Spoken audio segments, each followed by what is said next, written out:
Buckle up, sports fanatics. This is the Sports Chasers Podcast, your HQ for in-depth sports talk.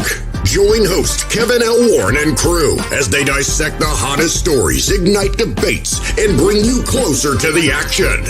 From locker room whispers to expert takes, we cover it all. It's game time, so strap in and grab a drink. The Sports Chasers Podcast starts right now. Hey, what's going on, everybody? What's happening, everybody? It's another edition of the Sports Chasers Podcast coming to you live and direct here tonight, man. Hey, a lot to get into tonight. Salutations and greetings. Hope everybody's having a great week thus far, man. Like I said, a lot to get into this week. We got golf, we got hockey. Hockey's about to wind up. Got basketball on the screen here. Knicks and the Celtics. Celtics are they're humming along here. I said Masters MLB is in their third week. We got a preview of our draft show next weekend that we're doing with East Coast Gridiron. Also, we have NBA, some NBA news. I'll be doing the NBA. Sports media. What do y'all guys consume with sports media? Who do you trust? I got something to show you this week about who you trust. And also what happened this week in sports.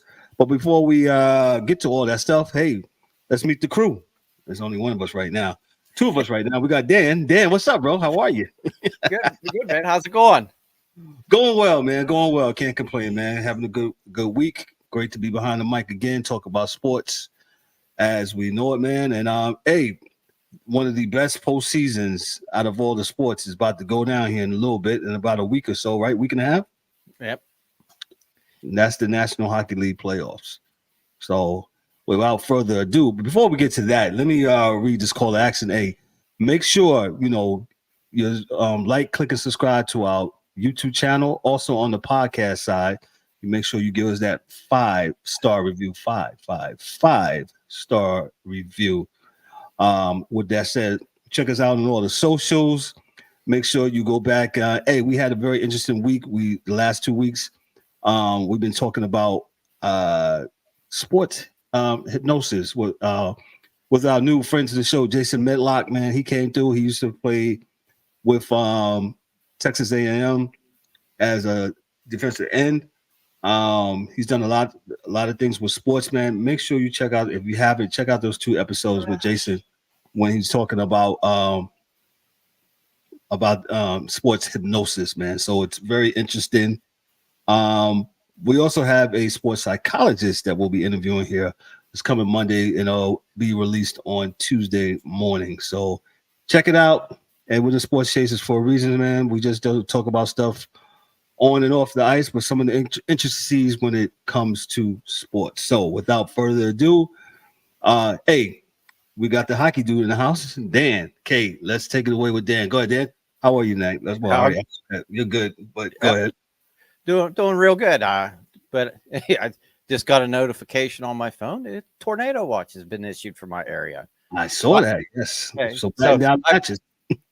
I'm going to apologize now. Like, I don't know if you can hear it, but it's storming its ass off outside, and it's storming super hard on my roof. So if there's a little bit of feedback or I disappear because the power goes out, I apologize in advance. And then if my house takes off and lands on the Wicked Witch of the West, then I apologize for that too. Hey, Dorothy. But yeah, it's that time of the year. We get to see the last little bit. There's some teams have 2 games left after tonight, but most teams have 4 and a couple have 3. And so we'll go over the power rankings real quick, and then we can get into the playoff scenarios of who can make the playoffs. So with that being said, the kiss of death might be going to the New York Rangers. As of right now, they are the President's Trophy leader in the standings with 110 points. They're the number 1 team on the rankings, and they've been playing really good. 8-2-0. They got bullied the other night by the Islanders, but they've been playing really well. And the top two teams are the two hottest teams right now. The Dallas Stars, they're the second in the power rankings. They're 9-1-0 with 109 points. And then we got number 3, we got the Hurricanes. They've been 7-2-1 in their last 10, 107 points. And then it's followed up by Boston, number 4. They probably would like to be playing better, but they had a winning record, 6-4-0 in the last 10. And they got 107 points. And then number 5, we got the Avalanche. They've been struggling a little bit. Also, like these next couple teams, like 5-4-1 for them. They've got 4 points right now. Then the Canucks in the West are right behind them at 5-4-1, also with 105 points. And then number 7 is the Oilers. What a dramatic difference a 16, 17 game win streak does for your season. Because we almost wrote them off about midway through. I did. and they're back. They're 6-3-1 in their last 10 with 101 points. And I watched them play last night.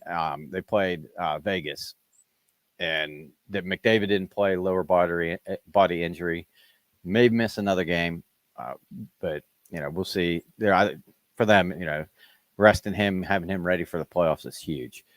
But they made a dramatic comeback, which was really impressive. And then my favorite, the Leafs, they're 7-3-0 in their last 10 with 101 points. And then number 9, they've been struggling here a little bit too, is the Panthers. They're 4-4-2 in their last 10 with 104. And then we got the Jets, 4-5-1 with 102 points. Number 11 is the Knights. They're 6-3-1 in their last 10 with 92 points. And when I was watching the Oiler game last night against Vegas, and they rolled through the players they got on IR right now or out. Chandler Stevenson, Nicholas Waugh, Alex Pietrangelo, William Carrier, and Mark Stone.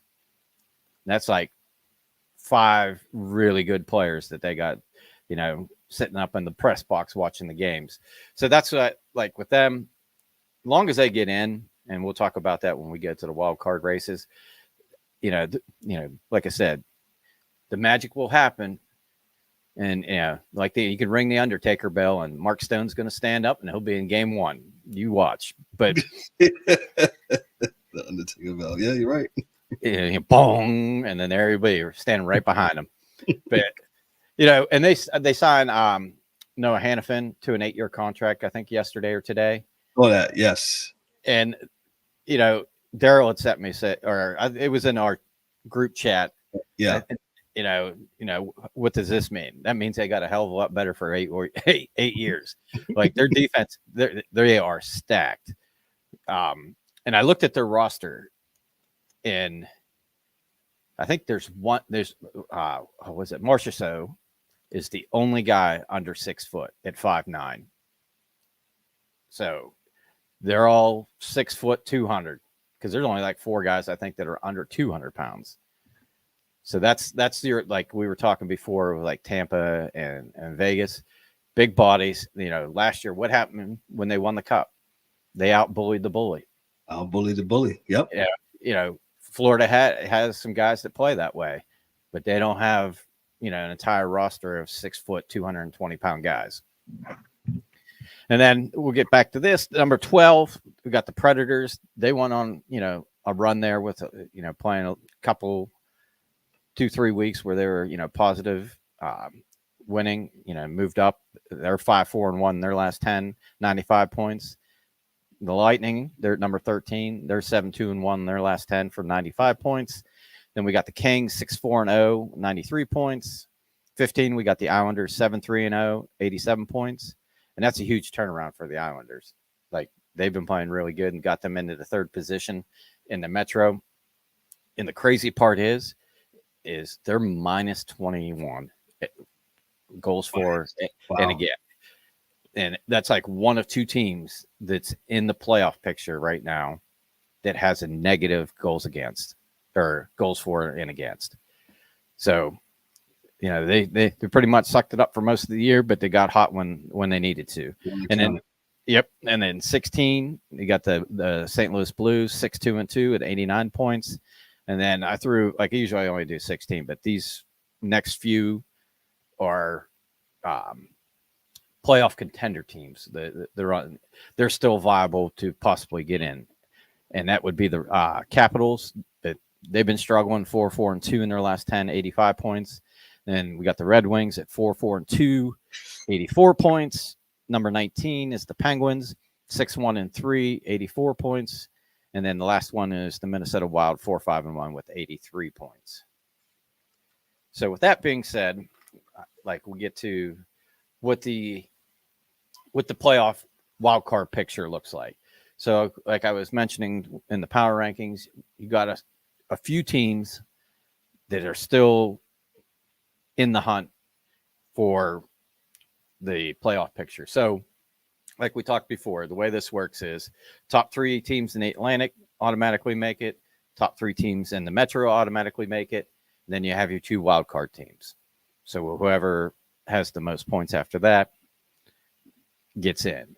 So right now, Boston, Florida, and Toronto, the Rangers and Carolina and Tampa Bay all have secured spots in the playoffs. So that leaves the 3rd team in the Metro up for grabs and the last playoff wild card up for grabs. So the Caps right now, they got 85 points. They got 4 games left. They're playing Buffalo tonight, which is a huge game. Right. Playoff implications. And then you also got, they play Tampa at home. Then they go to Boston, or they got Boston at home too. And then they end up with Philly the last game. So that Philly game should be a W. But Boston and Tampa, that could be a rough. I could see them going 2-2 in the last 4. And then Penguins, they're right behind the Capitals with 84 points. They have 4 games left. They're playing Detroit tonight right now. And then they play Boston at home on Saturday. And that's part of the, I think, ESPN triple header they got going on. Mm-hmm. So that will be a good game.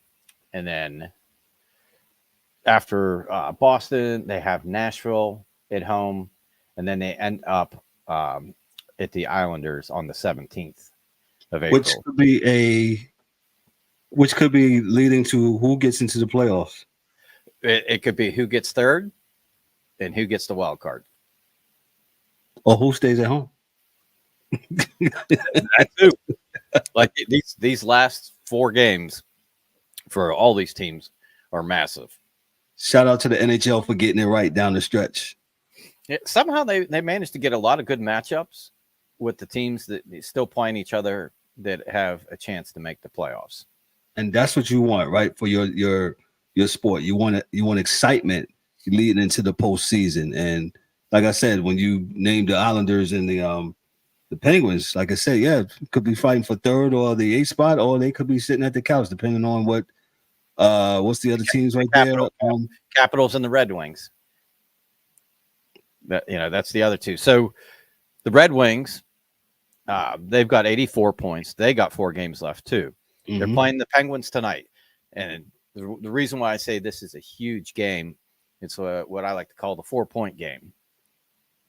So it could be like a 4-point swing. They lose out on 2 points. One team loses out on 2 points. One gains 2 points. So at the end of the day, if you have 4 more games left, you get a possible 8 points left. So if you lose, now you only have a possible 6. And the other team has possible 6, but they're 2 up on you because they won that game. So like it just worked out that the Penguins are playing them tonight, in the last 4 games of the season with the playoff spot on the line. But then after that on the 13th, they go to they're at Toronto, and then on the 15th,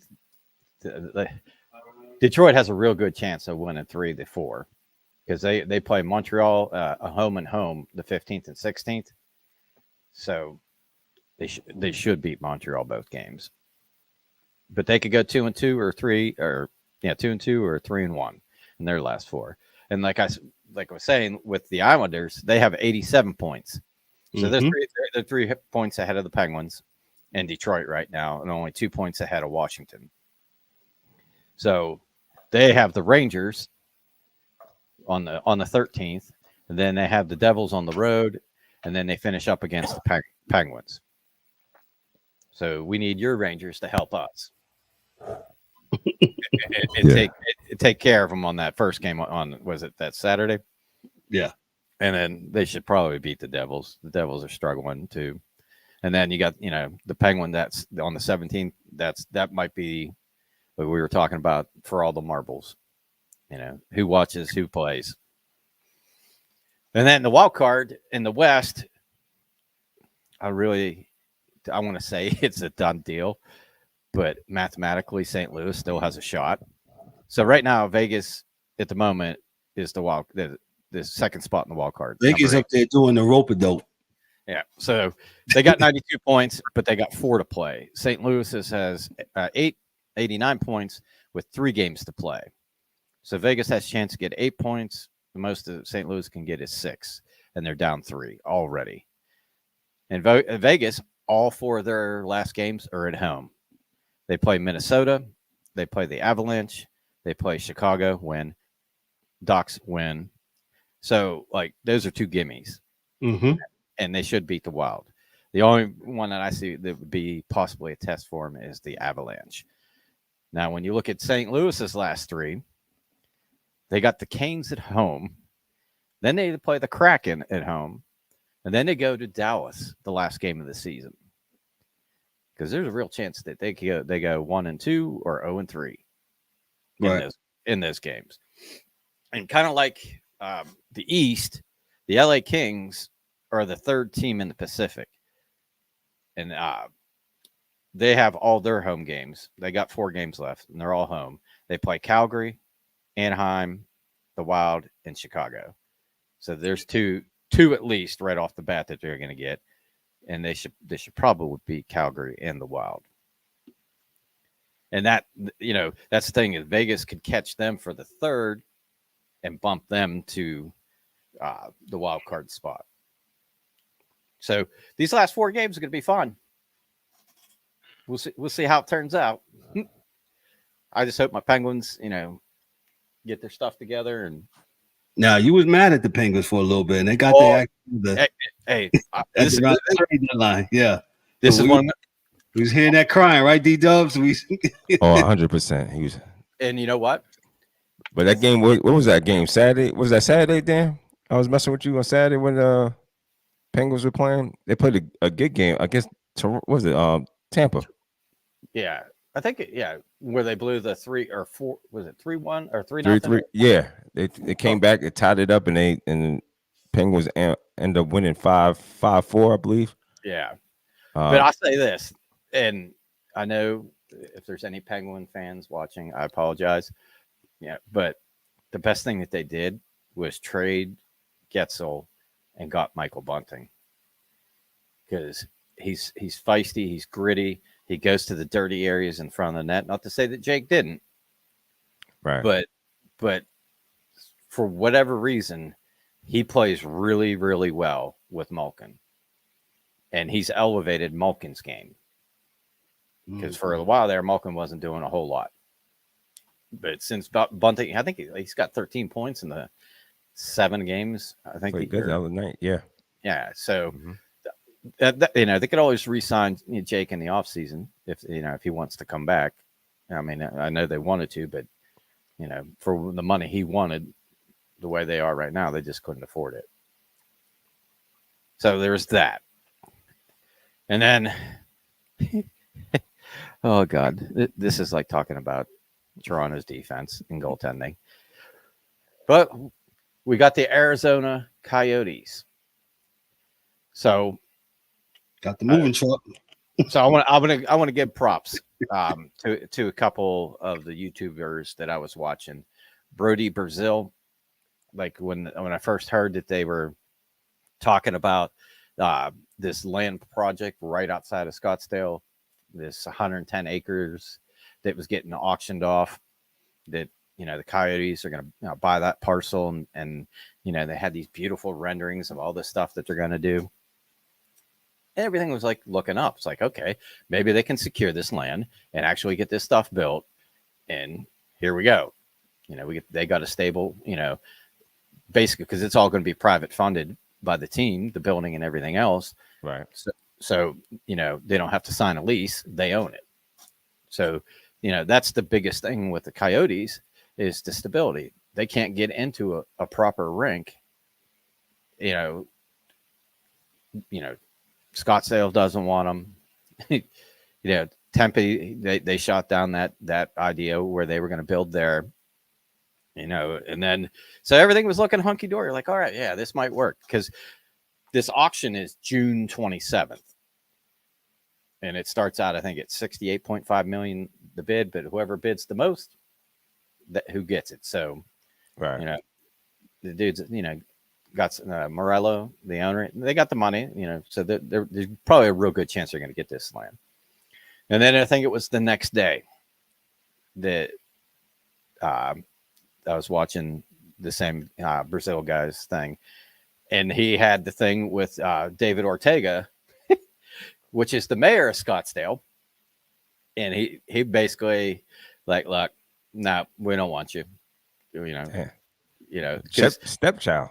Yeah, he's like, because I watched the video that Mr. Brazil put out. It was really good, and like breaking down what the Coyotes plan to do with the land and all this stuff. Like, I think it was private funding, so it wasn't going to hit the taxpayer. 100 million infrastructure improvements for a 17,000 seat arena and concert venue in a plaza, like the rendering showed or whatever. And then it was going to be like 1,900 residential units and 400,000 square feet of commercial, shops and stuff.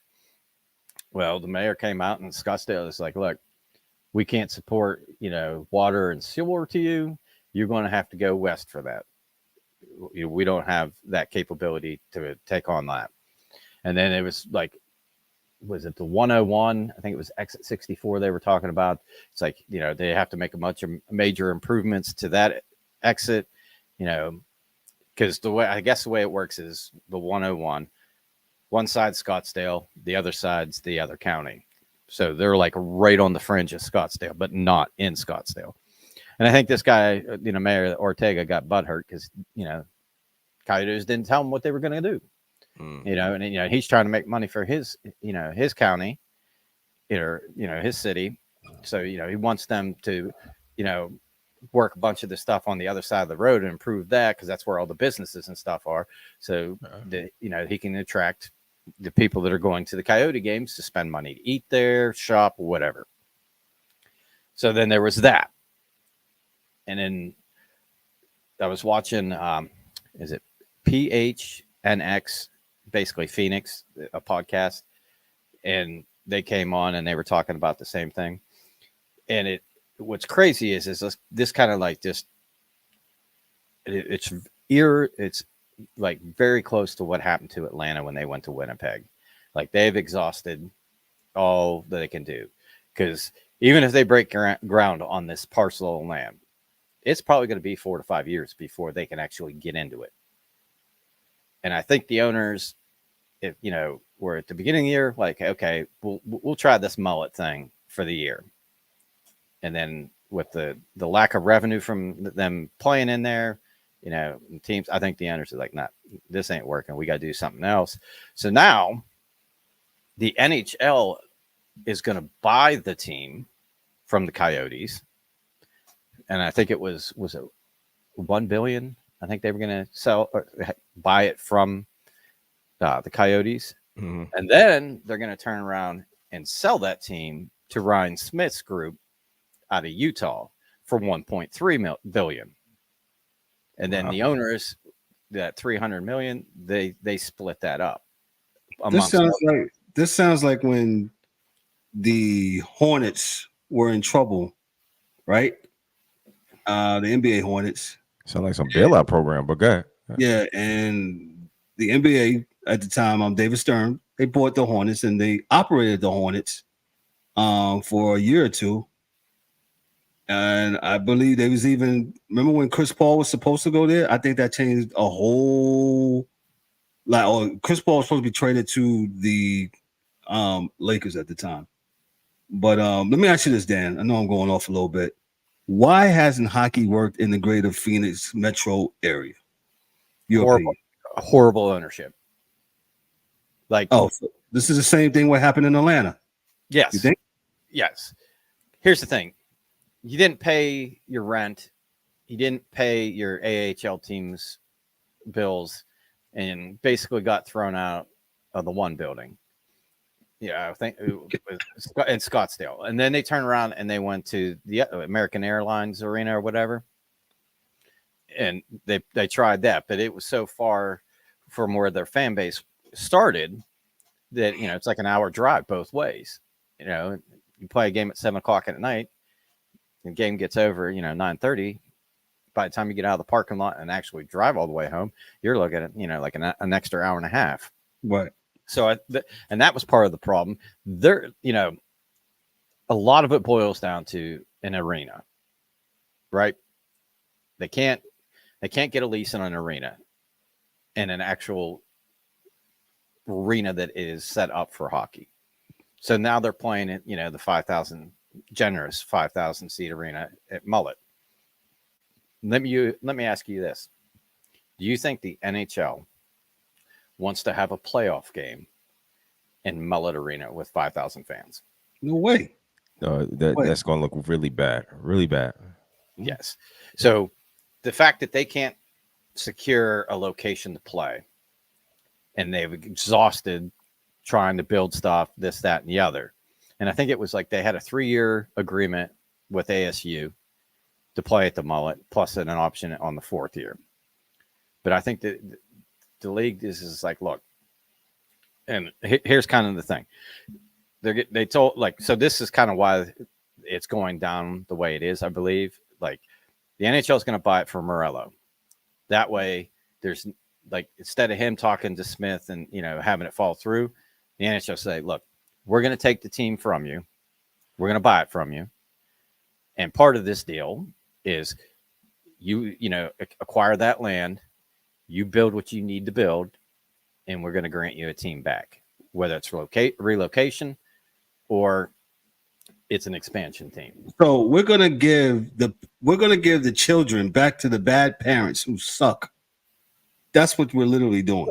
But this Morello guy, I don't believe he's been the owner the entire time. I think like a lot of the early problems was a different owner, and he kind of got dealt a shitty hand, and he he's hellbound. He wants to do this. He wants a team in Arizona. The NHL wants a team in Arizona because it's an attractive place to play. It can work. Yes, it absolutely could work. And like Smith, if he this is the way it goes down, he's going to get a young, talented team that they can build on for the future. And like, he's a billionaire. He can spend the money. He can, instead of them paying, picking up contracts of guys that are never going to play again for the next 3 to 5 years, like when they picked up Shea Weber's deal and some of the other ones where these guys are hurt and not going to play again. But it goes towards their payroll to get them over the bottom line of the salary cap. So it was like, you have to spend at least, $65 million, but you can't spend more than $92 million. Well, they would get those contracts to bump them up to the 65. So now you're going to get an owner and could be like, you know what? Who's the free agents? Oh, Getzel's a free agent. Yeah, let's go get him. And they could have a really good team, and they're very young. Like, I was looking at their roster too, and it's like, Shane Doan's kid plays there. I think Logan Cooley, the kid from Pittsburgh, they drafted last year or this year. They got a lot of young talent. Was it Keller? The forward. They're most of them are anywhere from 21 to 28. So they're going to get a really good team. And the crazy part is right now they're drafting. So this is about the time that they start doing next year's schedules. So they're doing a schedule as if they're still in Arizona. And then they're also doing a schedule as if they're not in Arizona. Presumably they're doing it from Salt Lake, that area. But like, the Utah owner, they're trying to get, I think, the 2030 Winter Olympics. And if they do that, they're going to have an Olympic size ice hockey rink for the hockey games, which that would fall right into their lap. They play at the Delta Center, and what was funny is I was watching the Phoenix podcast. It was live before, we got on here.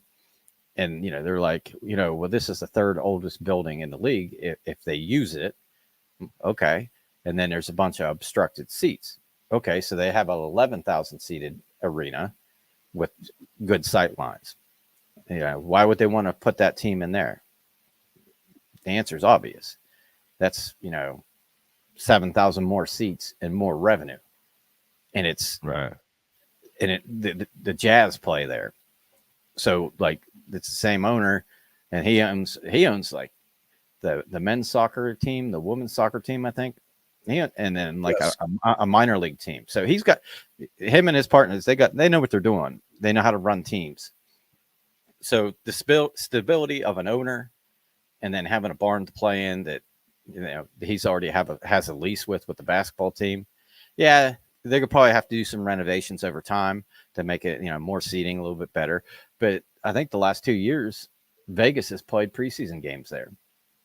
I think they played the LA Kings in preseason. Makes sense. Usually leagues, when they want to go and tap into a new market, what do? They play exhibition games there. Look at the NFL. Yeah, check this out, man. I just don't have. Maybe we already spin around it already, but this thing about asking taxpayers to pay for. I just have a problem with that. I have a problem. That's the thing. The Arizona property is private funded. It's not going to cost the taxpayers anything.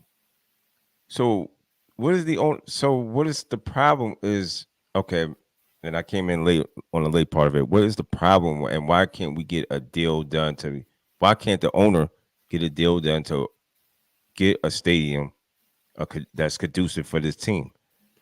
Well, like I was saying, they burnt Scottsdale. And what was the other? The Phoenix, American Airlines. They burnt their bridges there. They didn't pay their bills, D. And now they're playing at the Mullet. They're not making a bunch of money for the league. No, enough said. If you don't pay your bills, that's no. Never mind. This is business 101. Never mind. You don't even have to go into it. I got it. They didn't pay their bills. You didn't pay your bills. Okay. Got them out of there. Hey, bro. They said that's enough. Ain't no squad in here. No squatters here. No, we're not doing that here. Squatting law. Yeah. But yeah, like the Xavier Gutierrez, the president. I probably said the wrong name earlier, but like they don't have a plan B. Like he was on the news or whatever guy interviewed him, and he's like, "This is our plan, and we don't have anything else." And plan B is you got to get up out of there. And that's the thing. The NHL is like, okay, well, you got all your eggs in this basket. Like it's not till June that they could do this. And then how long is it going to take them to get the permits? How long is it going to take them to break ground? How long is it going to take them to build, this arena and have it ready? It might be 5 to 7 years. So, the NHL says, hey, we'll take the team. We're going to move them. And when you get all that done. We'll award your expansion team in World War I to Houston or Kansas City or where else they say they're going, or Atlanta.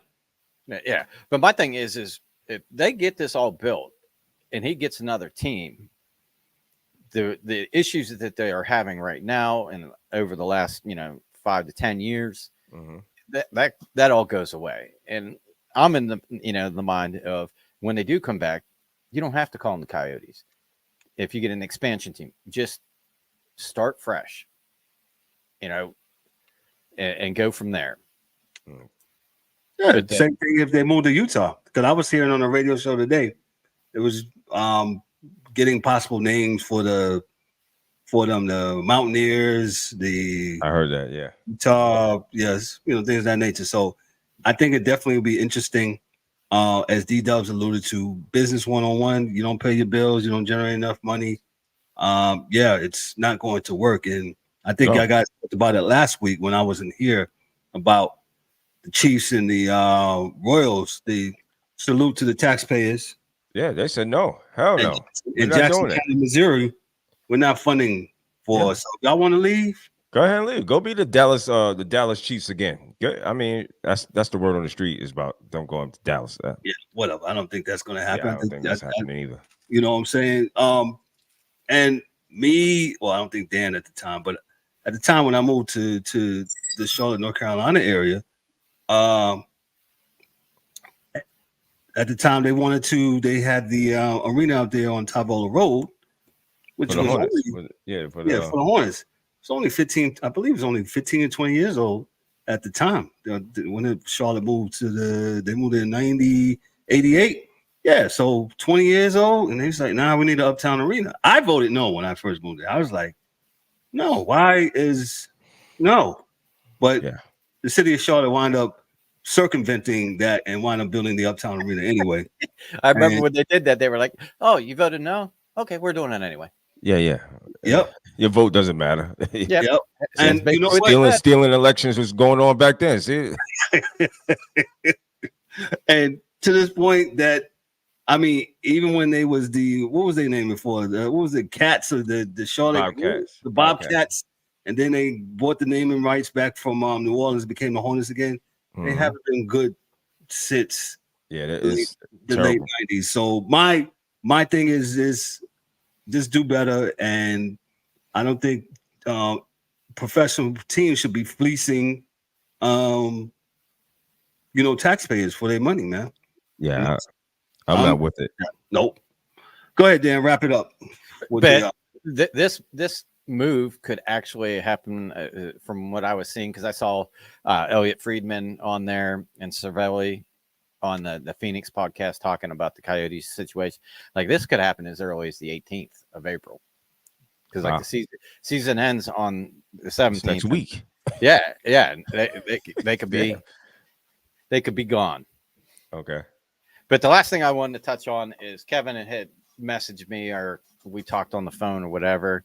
And, he sent me, I think, an Instagram reel or something of somebody boo-hooing about the Devils Rangers 2 seconds in line brawl. I thought it was great, Thursday. By the way. Sorry, Dan. I thought that was phenomenal. That was old school, as you can't get no more than that. So fantastic. I wanted to touch base on basically the mentality of why what happened. So they played 3 times in the last month and a half. They played February 22nd. They played March 11th, and then they played on the 3rd of April. So the first game in February, Rempe's total time on ice 13 seconds.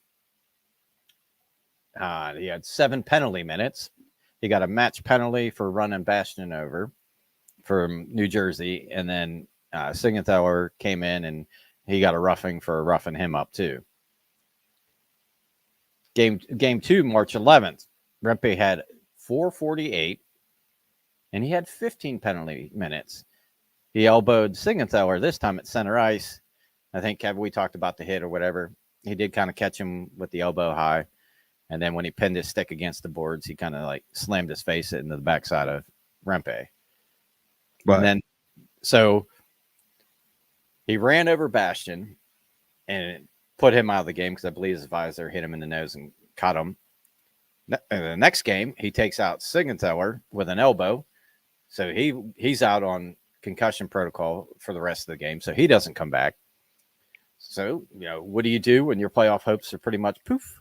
And you got to play the same guy again that's hurt, 2 of your guys. And that's the thing is, with him getting thrown out of both of those games, there was no no pound of flesh was given. It's on the screen.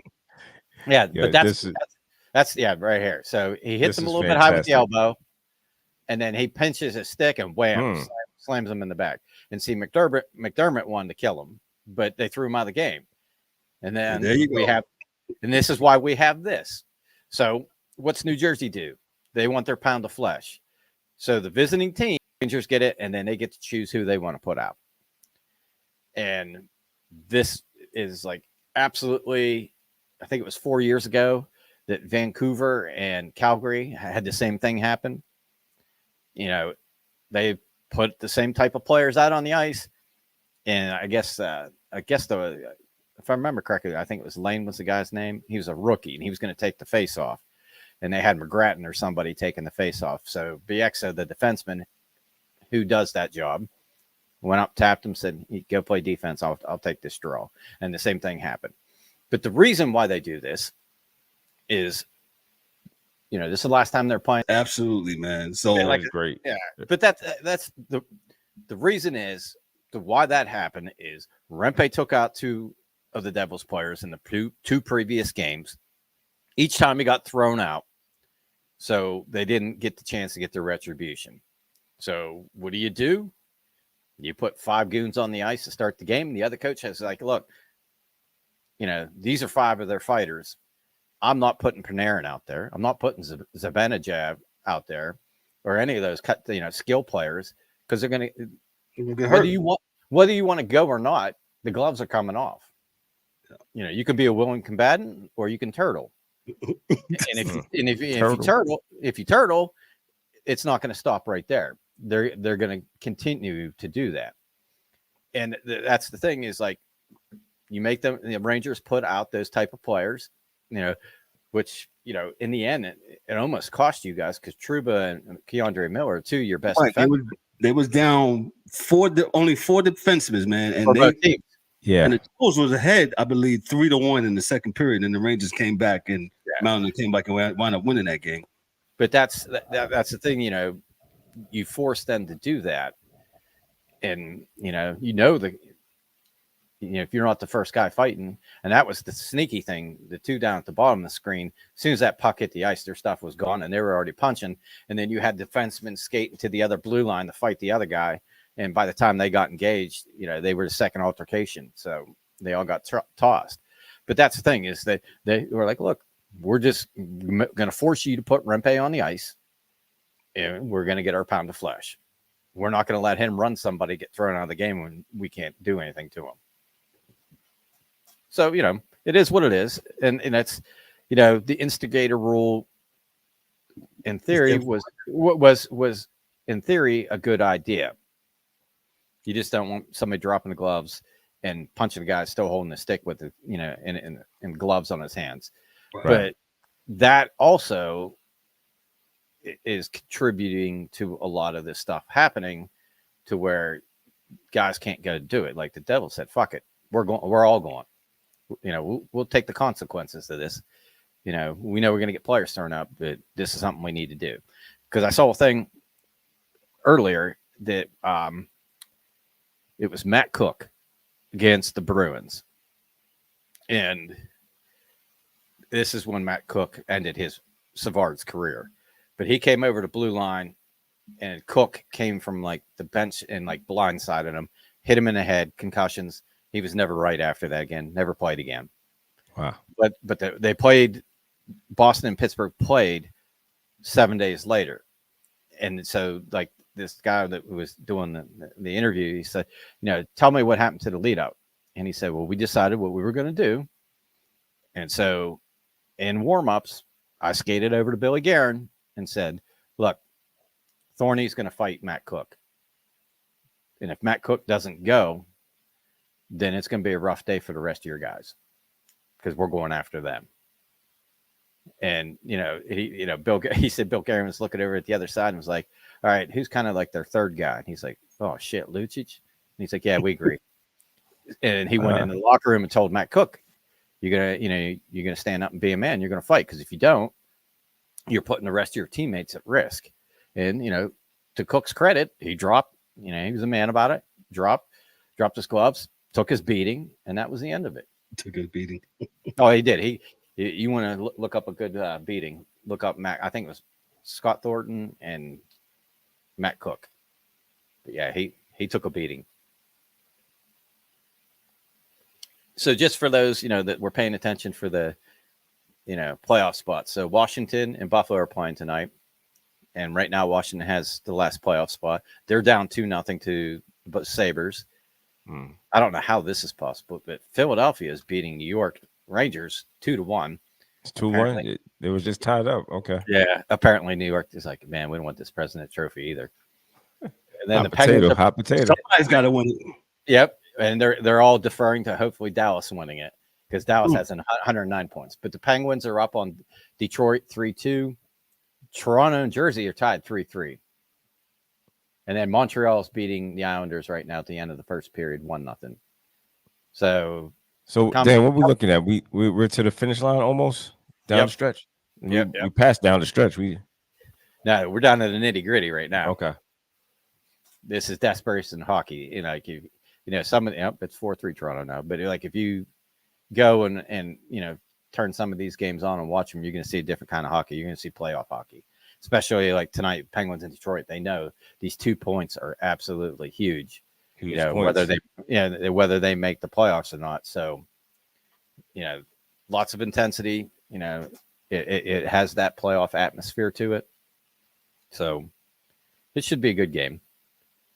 But like I was telling Kevin earlier, it's like a 4-point game. If you win, you got the 2 points. The other team lost out a game to get points. Mm-hmm. With only 4 left, that means the most points you can get now is 6. And you're down 2 more points to the other team who just beat you. So that's basically the roundup I have on this. I think possibly the Islanders make it, and my hope is that the Penguins make it. I just don't like Washington. Hasn't been playing really well, and they got some tough games coming up. And I just don't think like Detroit has the probably advantage because they're playing Montreal twice. So right, we'll see how it shakes out come the 17th. He's Dan K with hockey. Yeah. Applause, but amazing. It sounds very good. 9 days away from the charity game. Yes, and I know you guys got your tickets, so got them. I will see you there. You got it. Yeah. He's Dan K with hockey. I'm giving him more applause. Look at that. I know that was a lot. Hey, and this is from a guy, y'all, the audience, that when I first asked Dan to come on the show, he's like, man, I can't do this. I can't talk 5 minutes. And we talked 55 minutes, 52 minutes. He rocked on. Dan, locked on and locked in. No, I love it. I love hockey. I love Dan. He loves hockey. And like I said before we came on the show, NHL's postseason play to me is one of the most exciting out of the 4 major sports when it comes to postseason. Those guys are locked in, and it's great. Something, especially when you get to sudden death hockey. No more shootout. Yeah, no shootout. Yeah. Nope. You play until you die. Next goal wins. What's up? What I'm saying? That's what I've it's watched about. a couple games that literally, like, I think it was the Penguins and the Flyers. That was Penguins and Flyers, Washington, and the Washington. We played Washington like that. The Washington and the Islanders on Easter or something like that. Yeah, something crazy. But I think it was back when Pat LaFontaine played, and it was like the one dude made like 83 saves, and they played. I think it was the longest game ever. I think it was like 9 periods, which is insane. 9 periods. That's the beauty of it. That's next goal wins. Everything at the net. Win or die. Pretty much. Let me move on. OJ Simpson, if you've been hiding under a rock all day, OJ Simpson, former football star acquitted of murder. He passed away at 76, according to ABC News here. OJ Simpson, a former football great who was accused and ultimately acquitted of the brutal 1994 slaying of ex-wife and her friend, has passed away, according to his family. He was 76 years old. On April 10th, our father, Orenthal James Simpson, succumbed to his battle with cancer. He was surrounded by his children and grandchildren during this time of transition. His family asks that you please respect their wishes and privacy and grace. So in May 2023, Simpson posted a video on X, then known as Twitter, revealed that he had recently caught cancer and he had the whole chemo thing. He added, he looks like I beat it. Simpson didn't specify of the nature. Then in February of 2024, a Las Vegas television station reported that Simpson was again undergoing treatment for unspecified cancer. Simpson himself posted a video on X that day denying the rumors that he was in hospice care. though he did not otherwise confirm or deny the reports that he was ill. 2 days later in the video update, Simpson thanked those people that he said reached out to him, adding, "My health is good. Obviously I'm dealing with some issues, but I think I'm just about over it." Simpson, nicknamed the Juice, broke records at college and professional football player and extended his celebrity and fortune as a sportscaster, a movie and television actor, and a corporate spokesman, most notably for Hertz rental car. All that changed on June 12, 1994, when Simpson's ex-wife, Nicole Brown Simpson, and her friend Ron Goldman was brutally stabbed to death outside of her home in Los Angeles neighborhood of Brentwood. Within days, police announced their intentions to arrest the former football star for the murders. 5 days after the killing, 95 million Americans watched as Simpson's white Ford Bronco with longtime friend Al Collins as they at the wheel, and Simpson in a backseat with a handgun threatened to kill himself, led police on a 60-mile low-speed television chase through L.A. that lasted some 2 hours. Simpson ultimately surrendered to police and stood trial for the murders in October 95. After 11 months from a jury selection to a verdict, Simpson was acquitted in a trial that was televised daily and became an international sensation. Basically, it was the trial of the century, so to speak. I so remember that. I remember the chase. Me and D-Dubs was in our house in Brooklyn. We're trying to watch our Knicks go for their first championship since 1973. Mm-hmm. And here comes NBC breaking news from Los Angeles. Orenthal Simpson, better known as OJ Simpson. He's on the Juice. He's in a white Bronco. He has a pistol to his head, and they say he's about to kill himself. I say, yo, man, can I watch the Knicks? Go ahead, D-Dubs.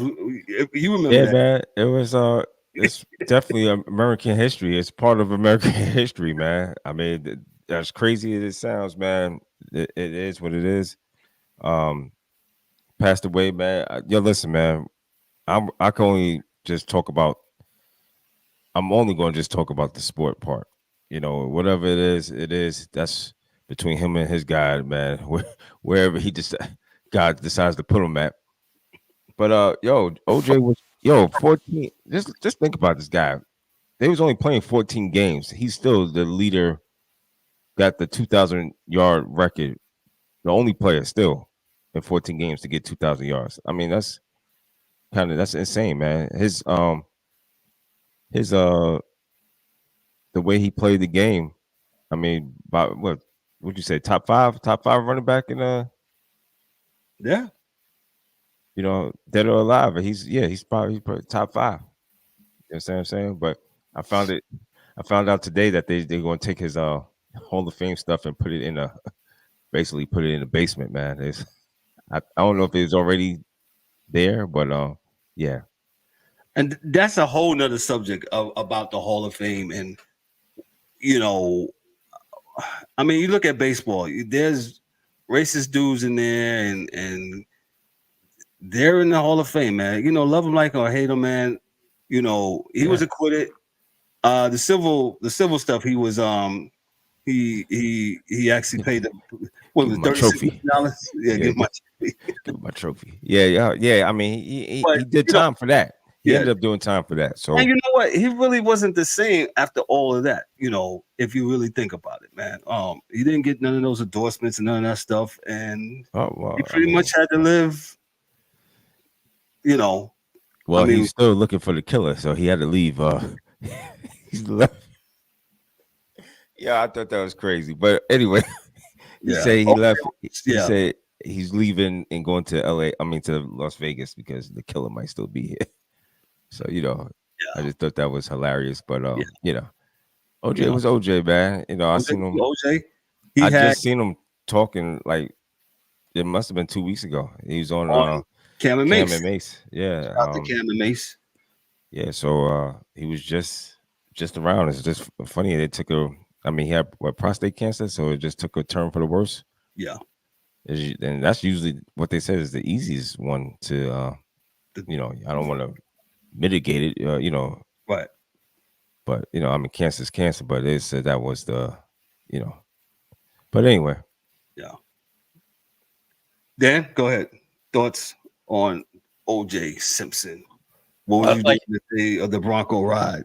Oh, I saw it on TV, and then that's when Court TV became huge. Yes, Judge Ito. If the glove don't fit, you have to acquit. Yeah, all that crap. But I think it's funny in a way that boys and girls at home, just you get accused of something, you stand trial on it, you get acquitted. That doesn't mean it doesn't follow you for the rest of your life. That's a fact. When you open up, your web browser to MSN or Yahoo or whatever, that's all it was. The picture of the Bronco on the LA highway or whatever, and it's like, I get it, but the other stuff, the football accolades, and that kind of stuff, none of that mattered. It matters now. Yeah, it just all goes away. Yeah, because that's what he's known for. Mm-hmm. Even though they said they didn't convict him. It's still a cloud. A cloud fall on him every day. Yeah, the court of public opinion is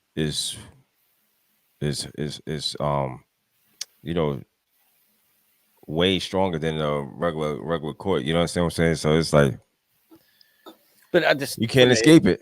Yeah, but my thing is like the man passed away. I feel like we relived the whole. I felt like I relived the whole case today. Like, yeah, but it's like he passed away. Rest in peace. Whatever happened. The man upstairs. Let it go. Yeah, I mean, he knows what happens, and he's gonna have to face that. That's it. However, whatever religion you believe in or whatever. But I just think, it wasn't something they did plaster all over a news report. That was the picture that they chose to use. Mm-hmm. Yeah, definitely. American icon, and now, was labeled a American murderer. And, if you want to relive it, so to speak, not relive it, but I think Netflix has a special I actually watched on there, and they did a tremendous job of walking you through from what happened to the murders. Go watch it. It came out a couple years ago. I'm pretty sure if it's not back on there, Netflix is probably going to put it back on there because people want to check it out. Let me move right along to college basketball. Is not over. Well, let me talk about this story first before we talk about the champions real quick. John Calipari, he's moving on. He is moving on. He's leaving Kentucky. This is from Shams Charania and Kyle Tucker of The Athletic. John Calipari sat in his hotel room in Phoenix on Friday when a close friend, John H. Tyson, reached out to discuss the important decision. People with knowledge of the conversation said that Tyson, the billionaire chairman of Tyson Foods and a longtime major donor at the University of Arkansas, wanted to pick the Kentucky basketball coach's brain on the direction of Arkansas coaching search with Eric Musselman left for a USC job. Tyson told the Hall of Fame coach that the athletic director, Hunter Urick, was in Phoenix and took to, and soon the two men met in Calipari's room on the eve of the Final Four. Urick and Calipari spoke for nearly an hour about potential candidates to replace Musselman. Arkansas wanted to make a splashy hire and was prepared to spend big on salary, NIL, and other support for its basketball program. As the two men departed the room, Urick came to a conclusion. Maybe the perfect candidate was right in front of him. Why not you? Why wouldn't you be interested? Urick asked Calipari, according to Arkansas sources. Well, I haven't spent much time on it, but we can talk more, Calipari said. Calipari left that meeting. Conversation continued with Tyson. Last time we didn't get this done, Tyson told Calipari, referring to him when he Razorbacks pursued Calipari when he was at Memphis about 17 years ago. Do you want this thing? Let's get this done. Soon enough, Calipari's attorney, Tom Morris, who went to law school at Arkansas, reached out to Calipari about the job. The full court press was on. By Saturday morning, a formal term sheet declaring interest has been sent to Calipari as negotiations were underway. Calipari grappled with the end of his 15-year run at Kentucky that included an NCAA championship and 3 Final Four berths. Calipari is one of the only few coaches to lead a program to 4 Final Fours and a 5-year span. That's from 2011 to 2015. So, Calipari, he's definitely on the hot seat the last couple of years from taking his team getting ousted in first and second rounds of the NCAA tournament, which is a no-no for Kentucky basketball. Kentucky basketball is like the equivalent to Alabama football. They expect you to win every year or competing for it every year, and they just wasn't getting it done in Lexington. And I think Calipari knew he was going to be the fall guy for it, and so that's why he dipped. That's my thoughts on it. I'll give it to Dan. Your thoughts on Calipari. Moving on. Well, it's one of those things. Like he said, well, they need a new voice. Basically saying I'm out. Or whatever. But Yeah. But for me, like their issue, like his issue, is what I think has been part of the problem with college basketball on the men's side for a while. It's you get all these 5-star recruits, they play 1 year and they're gone, and they think that they can win just because they got that talent, and it's like they don't play as a team; they play more individually, and for they're only there for a year. Where's the chemistry? You know what I mean? And then you turn around, and I heard the report. I think it was on ESPN while I was waiting for shift briefing, and they said that Kentucky doesn't have to pay the buyout money now. I'm like, whoa, wait a minute. Why would they have to pay buyout money if he's signing with Arkansas? And to me, it sounded like that he wasn't, in fact, going to be the fall guy, and that he was getting canned. And that's when they were like, that's why they brought up the paying the buyout. Because if they fired him, then they had to pay him the money. But if he signs somewhere else and gets paid, then they don't owe him any of the money. So I think he was on his way out, and he knew it. And I think it was kind of a save face type thing where Kentucky didn't want to fire him per se. They wanted to give him the opportunity to go somewhere else, so they didn't have to pay, and he kind of gets a save face. You know what I mean? That's kind of what I thought of. Nope. Yeah, Calipari, he's moving on. I had no idea. It was kind of shocking to me. Yeah, he moves on. Yeah, it was definitely a shock, and then to go to Arkansas. But I guess it's this Arkansas billionaire John Tyson, that's the Tyson chicken guy. You said that's the Tyson chicken guy. Yep. Hey man. Yep. Hey. Now Arkansas is going to be the hotbed and where all the recruits go. Yeah. So we'll see how Arkansas. I guess he was tired of going his program looking like trash, and Yeah, if you can't get them to play as a team, it's going to be the same thing in 3 years. Mm-hmm. Yeah, I mean, we'll see, man, because again, this whole college and NIL still has got to shake out. There's no rules to the game until they put some rules in place.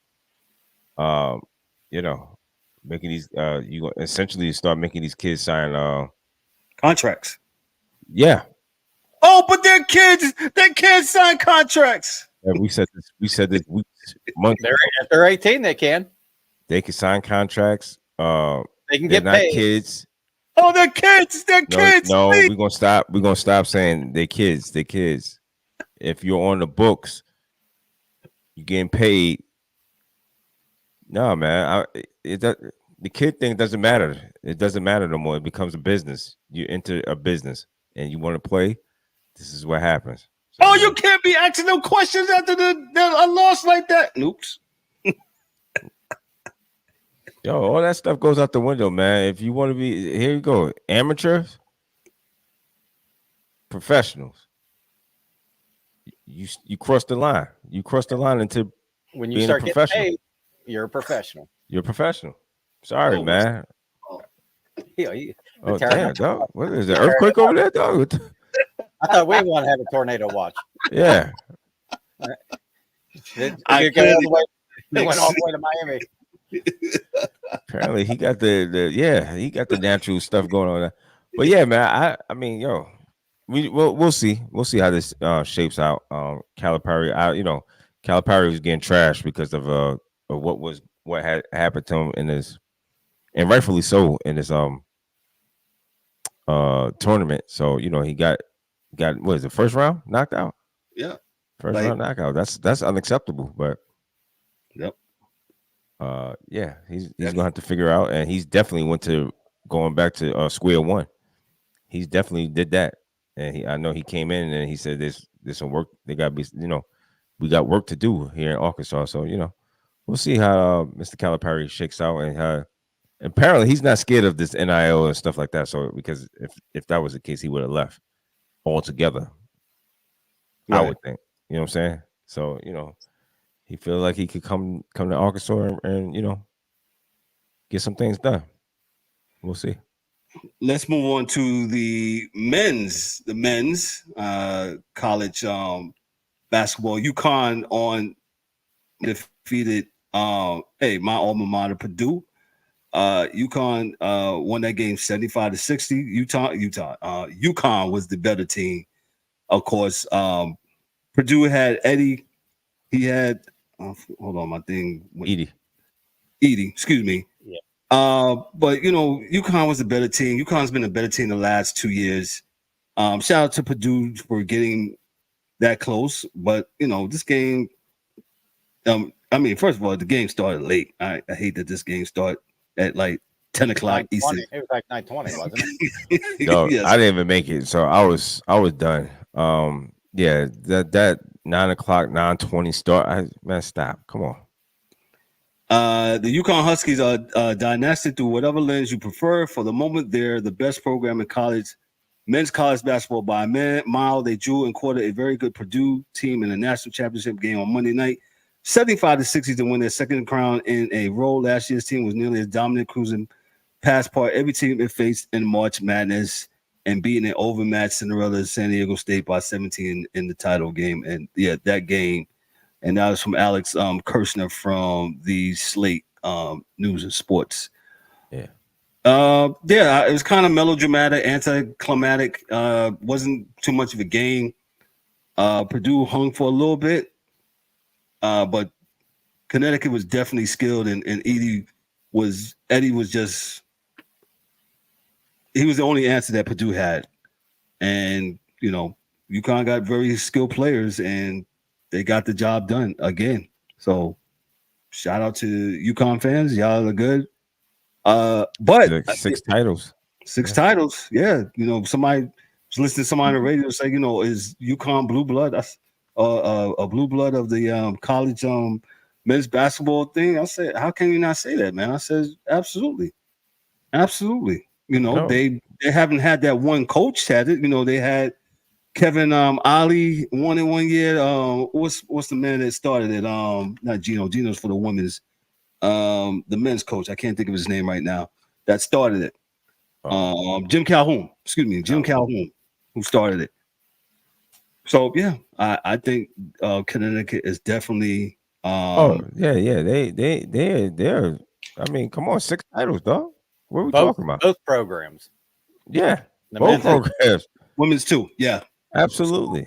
That's like basketball U, that place. So when you start talking about teams, Connecticut, UConn better be one of them teams that definitely got to come out your mouth and says, they're part of it. Definitely, man. But hey, let me move on to the next one.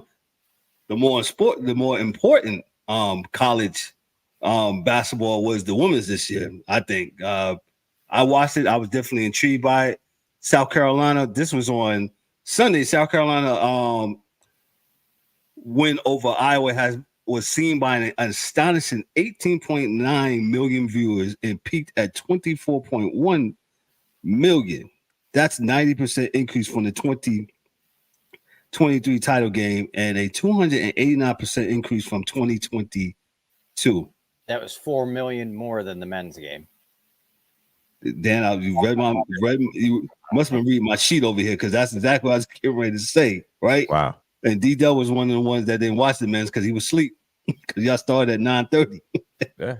The interest in Clark's journey and the sports at large is somewhat women's college basketball has never seen before. Iowa 71-69 win over UConn in its national semifinal drew a $14.2 million viewer and peaked at 17 million viewers. That set a new women's college basketball viewership record, which lasted less than 72 hours. Iowa's win over LSU in the Elite Eight averaged 12.3. So as you can see, it built it. And Caitlin Clark, you know, she had a lot to do with it. Shout out to South Carolina. South Carolina was totally the better team. They had the better athletes. They had the taller athletes. And absolutely. All they did was just rebound. Was the young lady that was in the middle, the center of South Carolina, Cardoza, yeah. She feasted all night, man. And they continue to get second chance shots, and that was pretty much it. It's hard to beat a team if you're gonna keep on getting offensive rebounds. Second, that shots had to be 3-1 per possession, because every time South Carolina missed, Watkins, Cardoza, or that Fagan, nope, that's our ball again. And that's the thing, is like, what's her name? Hannah Stuckel. I mean, she did her best, but she couldn't. They just went up over. Like Cardoza is what, 6'7" and 6'7", and she was 6'2", 6'3". Yeah, but the thing with Watkins though is she can get off the floor in a hurry, and she can get up in the air. Like if you watch a couple of them rebounds, that ball went up, she got it, shot it, knew it wasn't going in, and as soon as she hit the floor, she's right back up. And the other player for Iowa was just not even off the ground yet. Yeah, that was totally had everything to do with the height advantage that South Carolina. The crazy thing is, Cardoza's going to the WNBA, and I think they're losing one other girl. So they got basically the same damn team coming back. And the one girl, I think she was one of the first ones in the handshake line. But she hadn't played all tournament because she hurt her knee. So she'll be back. So it's like they ain't missing out on much, because she's like probably 6'4" too. So they're not all one and done. They're probably going to be back there again next year. Yeah. Shout out to Coach Dawn Staley and South Carolina for winning that game and went undefeated. Shout out to them. Shout out to Caitlin Clark, man. Her career is over, I believe, at Iowa. She's going to be declaring she has declared already for the WNBA. And I'll say this. Go number one. But go ahead. Going number one to Indiana. I'll say this. WNBA fans, ladies in the league, you need to get behind this young lady and support her, man. You absolutely need to. I think she's a good talent. There's debate over whether she was the GOAT. I don't care about all that stuff. What she has done though has brought as the hockey dude Dan Cahill said, she's brought eyeballs to your sport, and you might want to consider that and just embrace it, man. That's all. Kudos to her, to Caitlin Clark. I wish her the best as she embarks on whatever she wants to do, Big Three, WNBA, whatever it is. But hey, WNBA players, you might want to embrace this. Yeah, you might want to embrace the young lady, because I don't understand with so much hate. Your sport is drowning. It's being snuffed out. It's being choked out by yourselves. Yeah, so it's just retarded. And you got somebody. This is the equivalent. This is like I said. Yo, did you see Bernard King? He got drafted in 1977. Did we see Bernard King say, you know what, fuck Magic and forget about Larry Bird? No, not at all. Those two guys, Bird and Magic, came and restored the energy into the NBA. This is exactly what is equivalent to what we talk about with Caitlin Clark. I mean, these women are so catty. It's crazy. Are you talking about the players in the women's game? I'm talking about, or are you talking about the WNBA players? The WNBA players. And the older ladies, what's her name? Tarazi. There was Tarazi, Brianna Stewart. Yeah, and there was another one. Who's the one that has the record? I forget her name. Lynette Harding. Who? Lynette Harding. Yeah, so she said that, I mean, it's like, yo, I don't understand. You're not embracing the young kid who's definitely who's got the juice right now. Yeah, who's got the juice? She got the juice right now. So your thing is supposed to help her and bring everybody else up, and everybody's supposed to, help her bring all of us together. We all get money, and I think that's y'all was just complaining about not getting no money, and now you got somebody who we talked about. We said you need a star player. You need somebody to gravitate so that the fans can gravitate, and y'all are steadily trying to choke your own selves out. Y'all about to get the bag. You know what? You know what? You're about to stop the men. The men that was watching won't be watching. No. Hey, I could say this about this whole thing. Go YouTube Bill Burr and the WNBA. Oh yeah, Bill put it. Yeah, because the whole thing is they'd rather watch Real Housewives and shit like that of women tearing each other down than going to support their women's game and sit their ass down and watch a basketball game. It's a fact. Shout out to our super producer. He says, "Hey, they embrace her, just saying that she still needs to get better." I agree. But it's the way. I don't believe all that was saying. That wasn't coming from that place. I don't believe. Shout out to Debbie and my mother in the comments. And Ma, hey Ma, what's up? Ma's watching. Yeah, well, yeah, you said those bad words. Oh, she gonna get me. Oh, he said a bad word. Oh God, getting that bar soap ready. Oh, that bar soap. But seriously, I hear that you want to get better, man, but that's not what I saw. Hey, you know what? Just embrace her. Yes, she wants to get better. But I think there's a lot of there's a little bit more hate to that. Little jealousy.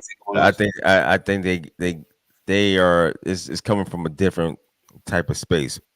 I could be wrong, but that's the way I feel it. The energy is not it's jealousy. Right. The energy is not of, yo, I'm trying to help you get better. No. Or mentor you to get better. Yeah. I don't feel that's the energy. That's that's because that's the thing. She's bringing more eyeballs to the WNBA.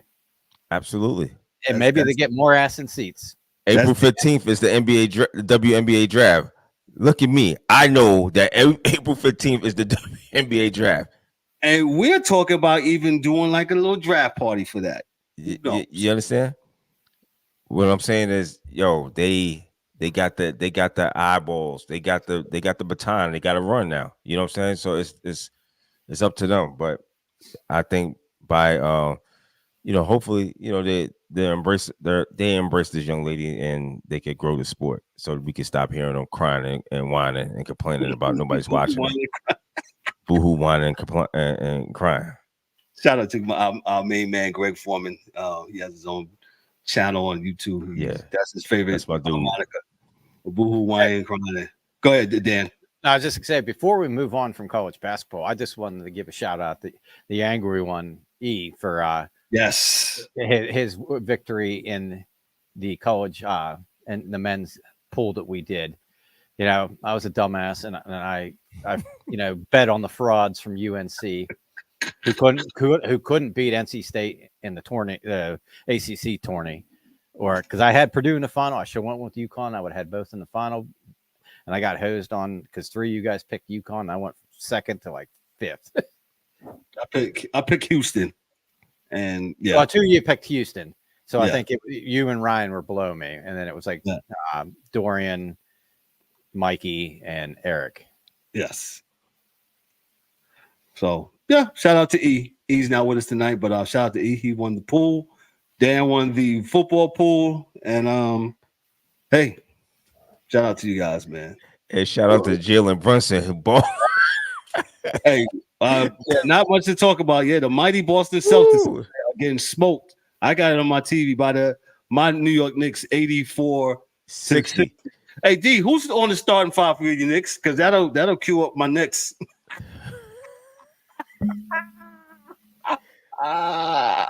Bro, hold on. Let me go ahead. Anyone. Well, you're the hockey guy. You're not a Knicks fan. Yeah. Yeah, I don't expect you to. Hey, I don't know the last time I watched a basketball game. I watched more college. No, I hear you, and I appreciate your honesty. You know what I'm saying? But you know what? I'm just gonna go for it. What? And for y'all listening, for you guys or whoever listening, right? We appreciate you listening. I'm glad that you stopped by. You think this is a place where you can get your sports media and get it right. We do a very hard job of trying to make sure we give you unadulterated sports content and give it to you, with what's that? I want to say no bias, no agendas, none of that stuff. We absolutely try our hardest. We do our research, all of that stuff. With that said, when you're watching sports media, man, you should be honest with yourself. When you watch the ESPNs, the Fox, I don't. yeah, I don't. because there's some of these people, they have agendas, like they have like political agendas, and I'll just let me just roll the tape. You know what I'm saying? I'm just gonna roll the tape. Just and this might be one of y'all people's friends, your people's. Let me just roll the tape. I'm gonna roll the tape. We'll roll it. I'm looking at Grimes. He's looked good. I'm looking at Isaiah Hartenstein as a reserve, giving you activity off the bench. I'm looking at Mitchell Robinson being here on the court, back on the court. Knicks fans, hold on, let me unshare my screen. Stephen A. Smith. This was Monday, and it went viral. He's still doing that. Quinn Grimes was on the Knicks. Quinn Grimes ain't been on the Knicks in months. In months. But, this is why we do what we do. Go ahead, D-Dog. Yeah, this is exactly why we do what we do. And, this is exactly why I don't go to them these guys are entertainers now, man. They have become full-fledged entertainers. No more journalism. It's not journalistic for them. They're not beating the pavement, and kudos, he came up out of that. Kudos to him. But they lost everything of as far as what it used to be, as far as journalistic approach to the game and what people want. I think they think people want more of this entertainment, and it's cool, but it's just times where I just want the actual sports. I want you to break it down. I want you to, tell me what it is about, what's going on. And we have gotten away from that. So, yeah, the fact of the matter is that this guy, he claims he's a Knicks fan. And he might just be. He claims he's a Knicks fan. Mm-hmm. And you tell him and that wasn't like a slip. Like, you know how you might slip up. He's like, not. He went on. I've been watching Quentin Grimes looking. Quentin Grimes got traded, and he's on the Detroit Pistons. When's Charles Smith coming back? Isn't he on IR? Thank you, Dan. Patrick Ewing too, right? He might as well have just said that. Where's Allen Houston? Allen Houston looked great. And we're saying this because he got a machine behind him.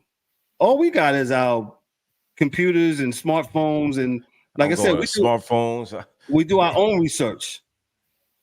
I'm the host, moderator, and a producer, and putting stuff on the screen. Make sure we're good. Make sure that we're giving you really, really good, great sports content, and being prepared. And that's not the first time that's happened. Hey, y'all do what y'all want. Watch who you want. I can't do it. Not with that guy. Go ahead. Remember when they were talking about Caitlin playing in her fifth year, and that's not really breaking the record, blah, blah, blah. Yep. And she was a senior. Just stuff like that. It's like, if you're going to criticize somebody, at least do a little looking into what you're going to critique them on. That's all. It's It's very it's very hard, why they do. So Well, that's the thing. I mean, we check each other, if somebody says something crazy. yeah, because you were like, no, that happened. Exactly, Dan. That is not what happened. No, and no. So let me move on. Yeah, that's our public notice to you guys. When you're watching sports, whatever your sports talk show in the morning, man. I ain't got nothing against Stephen A. Smith. I just think if this is what you're doing, you wanna talk about podcasters and stuff like that. I mean, at least we come here and we absolutely try to have facts. I think you should absolutely try to be prepared when you come. I mean, nobody on his crew while he was saying this craziness didn't like pipe in his ear. Yo, dude, he's been gone for months. I mean, if I was him, I'd be more pissed off that my people didn't. Spitting that. Dan, how many times have you be like, no, that's not what happened? Is this? Is that? When it comes to hockey, right? Yeah, or oh no, it wasn't this guy. It was actually this guy. Right. Whatever. Right. We check one another, and I'm fine with that. You know what I'm saying? But he can't be strong and wrong. But you know what? Enough of that. Just. Hey, shout out to those that's watching the Sports Chasers, man. Stephen A. Smith, do better. That's all I'm saying. You got a crew behind you. Do better. Yeah, what happened to that person in the ear? Apparently somebody was sleeping. Well, that's like the Swoops thing, where the guy was, sitting there knowing she's talking foolishness and doesn't say, oh, wait a minute, she is a senior. She hasn't had COVID year. That's another issue. Yeah, definitely. Oh, my sound. Something breaking in the house. I know, right? Is it the earthquake? No, that tornado lifted the house. He's going to get hit laying on the wicked bridge. I see some shaking going on. I know, right? Let me move on, man. We're almost out of time. We are out of time here. My Knicks are up 86, up by 20. Let me go on to this story real quick. Well, it's not a last story. It's actually a preview. Hey, next week we're having a preview. We're having special guests. My main man Dante from the East Coast Gridiron podcast. They talk NFL football and NCAA college football, high school stuff, amateurs. These guys are dope. Let me just give you. Are they part of the police blotter too? Because we got there's some. I'm pretty sure. Hold on. I want to know why Rice ain't been arrested yet, and they issued the warrant for him. They got the warrant. That should have been like 2 weeks ago, a week ago, right? Yeah, Dallas issued the warrant for him. Let me give you a little preview of the East Coast Gridiron and their podcast. They'll be joining us next week in a joint venture next week. Let me get this up and hold on. I got these guys muted. So that we can attack this. Josh Allen is now a Jacksonville Jaguar for at least the next 5 years. 5 years, 150 million, 88 million guaranteed. Thank you, Jaguar. Finally doing something right. The guys don't know me. My name is Dante. I have been running this channel for 3 years now, and I really don't get excited about my fandom of the Jaguars. If everybody knows, I am not the biggest Trevor Lawrence fan, and they've constantly done things like trade Jalen Ramsey away, get rid of AJ Boye, get rid of Miles Jack. I've lived years of disappointment after disappointment. After we reach a championship game, then we just get rid of the whole team that got us there. They finally did right by a player. And I was so close to entering the transfer portal, guys. I don't know what to tell you. But the fact that the star player that we've had since his rookie year, the rookie that put up 10.5 sacks and made a pro. Yeah, I feel for him, man. Yeah. What'd you say? I'm sorry. They'll be joining us next week, the East Coast Gridiron crew. Dante will be there, and I believe there'll be 3 of his other guys. I don't know their name offhand, but we'll have all their bios. We'll introduce them, and we're just going to talk about the NFL draft next week. And preluding to the next week when the NFL draft actually comes on. So they're going to toss them. And these guys are bad. They know their football. They're on it and all that stuff, man. So I appreciate them. I appreciate the connection that we got with them. Hey, it's going to be a good one, man. Should be good, man. But listen, we're going to get out of here. But before we get out of here, we're going to do some party shots. We didn't get to MLB this week. We didn't get to basketball. We'll have Ryan on probably the week after next with Dan. And, playoffs will be here soon. So, but with that said, hey, party shots. Great show tonight, guys. Thank you so much. I'll give it to the hockey dude. 52 minutes of hockey tonight. It's awesome, bro. What you got for us, man? Well, good show, great show. Missed DA, Mikey, and E, and Ryan. But we'll get together again next week and the week after. But just a little, recap real quick. Buffalo's beating Washington 3-1 right now in the third. The Rangers are getting pounded by Philly 3-1, and the Pens and Red Wings are 4-3. And then I think it was 1-1. Yeah, 1-1 Islanders and Canadians in the second period. But yeah, next time back, I'll be off, or I'll be working next Thursday. So the week after that, we'll be talking playoff hockey matchups. But everybody take care. Can't wait.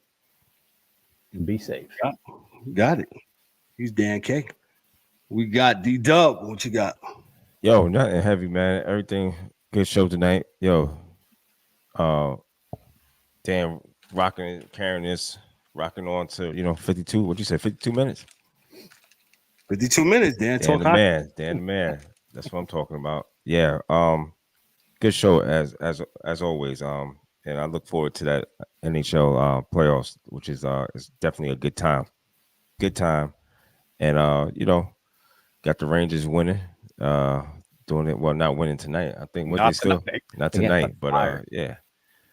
Yeah, losing to the Flyers. Maybe they might be taking the night off. You think they're taking the night off? Yeah, they're trying to give that President's Trophy away. They want to get out. They want to get out of the first round. Jesus, man. Nah, you know what? Rangers keep on put the foot on the pedal, man. Keep on doing your thing. Yeah, we didn't get to everything. Yo, shout outs to the guys. We'll see them next week. Everything's good, man. Cool. Sports Chasers Podcast. Like, subscribe, share, do all that good stuff. Cost you nothing. Knicks up by 29. Yo, you know what you said to me today? You was like, Boston, if it's not falling for them, they're gonna be in trouble. Didn't I say that? Yep. Yeah, you said that and they're gonna be in trouble, man, because there's nothing going in for neither one of those star players tonight. That's what happened last year in the playoffs. It wasn't the same thing. Yeah, they were up 20 something. They just kept firing up threes and building a house on the backboard, bricking it up.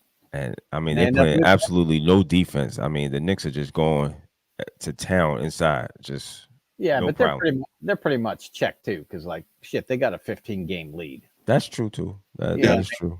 So there's no need for them to go too crazy. But I would have expected them today, since they won. I think they believe they won every game this year. I think this is the last game for them.